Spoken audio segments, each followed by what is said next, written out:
Let's pay further tribute now to the former Australian cricketer Shane Warne. Like most sports fans, I was stunned yesterday to hear that Shane had passed away at the age of 52 of a heart attack while on holiday in Thailand. Shane Warne made cricket attractive. He was a sports rock star. He was a one-off. He transcended the sport. 708 test wickets for Australia. Over 1,000 when you add in the one-day game. He won the World Cup for them in 1999. He helped Australia become the best test side in the world. And joining us on the line now to speak about Shane and pay tribute to him is the former Ireland, England and Middlesex batsman and the current Ireland's women's head coach, Ed Joyce. Ed, good afternoon. Afternoon. Thanks for having me. So the family of Shane Warne had been offered a state funeral in Australia, no surprise there. A stand will be named after him as well at the Melbourne Cricket Ground. He was from Melbourne. Hard to believe that Shane Warne has gone. Yeah, it is. I think anyone in cricket, but in sport, is in shock. I think your intro there was spot on. You know, it's hard to add much to that, but Rod Marsh, who was a very famous Australian cricketer, has also passed away in the last few days as well. So that was a big shock. And then, my brother sent me a message saying Shane Warne has passed away, and I thought he'd actually just got his names wrong. So it was a massive shock. You're right, he did transcend the sport. He was an absolute rock star. In a sport that doesn't have many rock stars. He made leg spin very cool, and leg spin at that stage was sort of an art that had disappeared almost from the game, and he came in and just changed that within a series really, and I made a generation of kids want to play cricket and then also want to bowl leg spin. So it's shocking. It's shocking. Such a young man, such a huge name, and yeah, really tough news to take. Geniuses arrive at Ali against Liston or Pele, a 17-year-old at a World Cup. First ball of the Ashes to Mike Gadding in 1993. Shane Warne marks himself out as a genius. That's how these people do it.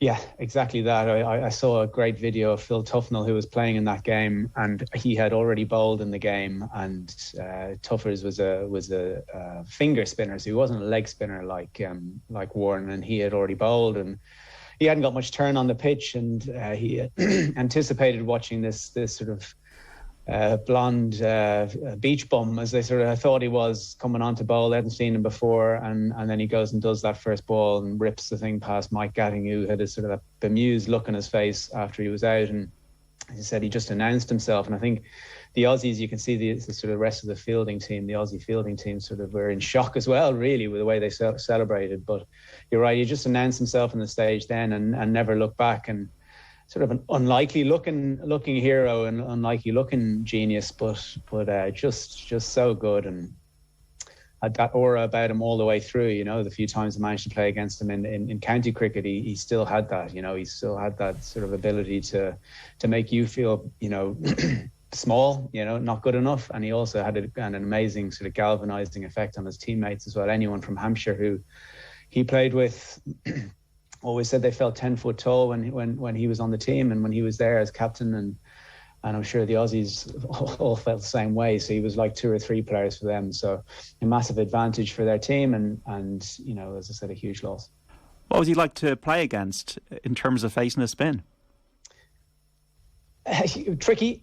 So I never faced him in an international, but instead played him a fair bit in county cricket in sort of around 2006 to 2008. That's when he sort of was around playing for Hampshire, and he just had an ability to see a batter and know what he wanted to do to try and get you out. It was never about containing. It was about how am I going to get this guy out the way he plays, and he was just an unbelievable ability to figure that out pretty quickly, but then also to be able to deliver the skill that to actually do it, because bowling wrist spin, bowling leg spin is an incredibly difficult thing to do.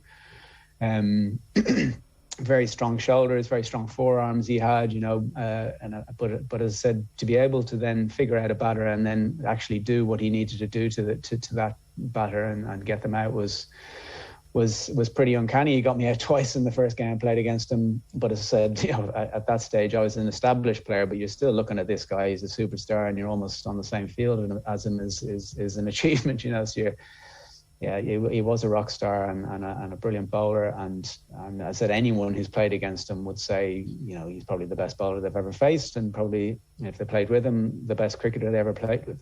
And he kept on getting Australia out of trouble. So you'd know, well, if you bring Shane Warne on into the attack, you can't get these bowlers they're established in their innings out, and then he would turn the tide of a test match or a one day.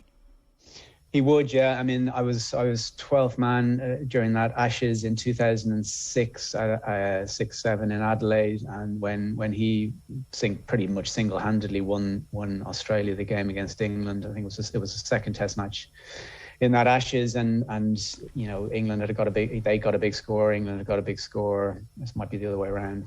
But England batting third in the test, and the game was looking like petering out into a draw, and he just decided on the fifth day it was going to be his day, and I think I don't know, I can't remember how many wickets he got, 5, 6 or 7, but it was him getting all the big names out, as the KP and all those lads. So just turned the game there. I remember the 99 World Cup, I'm pretty sure it was, against South Africa, where South Africa, Australia really didn't get a score. They should have challenged that South African, very strong South African team. South Africa got a great start, but then he just came on and he just, as I said, he had that ability to figure out what to do and have the aura about him and just get the best players in the opposition out, So it's the same in any sport, Some of those special players, those geniuses can change the game, and he had that ability to do that. And there are countless other examples there. There's the two that sort of pop into my head, and obviously one I saw sort of almost, from the best seat in the house as well. So, as I said, just a genius and ability to turn a game, which was very unusual. And a character as well, Ed, a larrikin as they call them in Australia, a bit of a rogue, and that's why he was so loved. Yeah, no doubt. Yeah, a colourful character is a good way to describe it, So someone who definitely, I think it's fair to say, burnt the candle at both ends.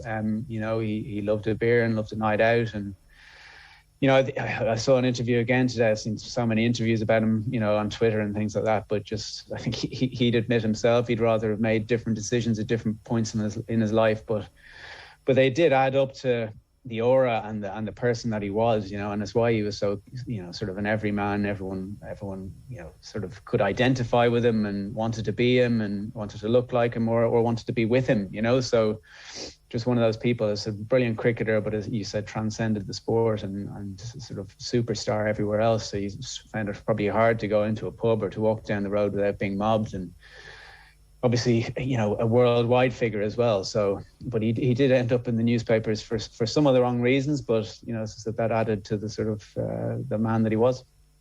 And just to finish, Ed, as we pay tribute to Shane Warne, he was an excellent broadcaster after he finished playing cricket. And I think as well, his strong legacy is that he, as you said, made spin bowling cool, but also he inspired so many young people to take up the game. Yeah, he certainly did. I mean, we talked about him being a bit of a larrikin there, a bit of being, sort of an everyman, but he also was one of the comments. Again, I saw Mike Atherton talking about him there, and his knowledge of the game and his intelligence, cricket intelligence, was second to none. The reason he could read a batter and know what they were going to do was because he understood the game so well, and I think that came across well in his broadcasting. He was opinionated, but his opinions were based on what he saw in front of him. So he wasn't trying to be controversial for controversial's sake, but he just got things right more often than not because of his cricket intelligence. And as I said, as a broadcaster, that's gold for you. So. But yeah, I think the biggest legacy for me, as you just said there, is the fact that he was a superstar in a game that didn't have many superstars at that point. He brought a skill back into the game that hadn't been there for a while, and now you see leg spinners in every team. Everyone wants at least one. You probably need a couple now in lots of formats of the game, and he was a good person. He was a good person, and said anyone who played with him would attest to the fact that he made them feel better, he made them play better, and they all felt he was their mate. So a massive loss to cricket and a massive shock for sport. Yeah, well said, Ed, and may Shane Warne rest in peace, and our condolences are with his family and his friends as well. And thanks so much for speaking to Off the Ball Saturday here on News Talk, Ed Joyce. Thanks for having me. Ed Joyce there. Now, after the break on the Saturday panel, we will celebrate International Women's Day on Tuesday by speaking to Emer Lamb, Cora Staunton and Chloe Watkins. Off the Ball Saturday on News Talk is back after this. Off the Ball on News Talk.